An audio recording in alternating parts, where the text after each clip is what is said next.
এই প্রথম মেয়েদের মুখ থেকে গোপন একটা কথা বের হলো। চলুন দেখে আসি মেয়েটি কি বলে। যেই মেয়ে তার স্বামীকে সম্মান করে না, খোঁজ নিয়ে দেখেন তার মাও তার বাবাকে সম্মান করতো না। কারণ মেয়েরা ছোটবেলা থেকেই তার মায়ের কাছ থেকে দেখে দেখে শেখে।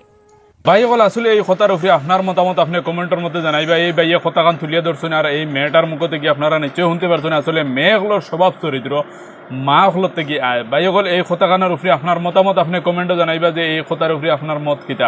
আসলেও আমরা সমাজও দেখা যায় যদি মা ভালো হয় তাহলে নিশ্চয়ই মেয়ে ভালো হয়। ভাই বল এখানে আমরা সমাজও সচরাচর দেখা যায় যে মার থেকে মেয়ের মোটামুটি এই যে চরিত্র যে একটা এটা কিন্তু একটা মেয়ে যদি হইয়া থাকে তাহলে নিশ্চয়ই তার মার চরিত্র বা স্বভাব আচরণ যদি বালা থাকে তাহলে এই মেয়ের বালা হইবার, যদি মার স্বভাব চরিত্র খারাপ হয় তাহলে নিশ্চয়ই মেয়েটার স্বভাব চরিত্র খারাপ হইব। আমরা সমাজের কথা হিসাবে বা আমরা সমাজের দেখা হিসাবে এই কথাখান কিন্তু একদম সত্য।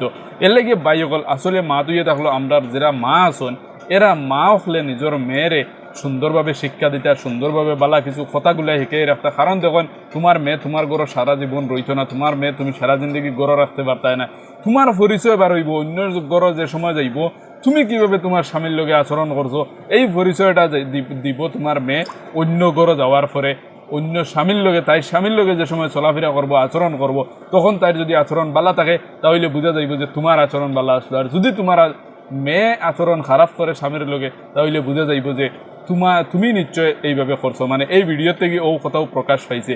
এর লাগে বাইকল আর আমার মা বই নকলরে কইয়ার মানে দেখুন স্বামীর লগে চলাফেরা করতে মায়া মহব্বত যেটা আছে এটা সবসময় রইতো। স্বামীর কথারে শুনতায় মানতায়, স্বামীও স্ত্রীর কথারে দুঃখ বুঝিয়ে সুন্দরভাবে ফ্যামিলিটা চলতো।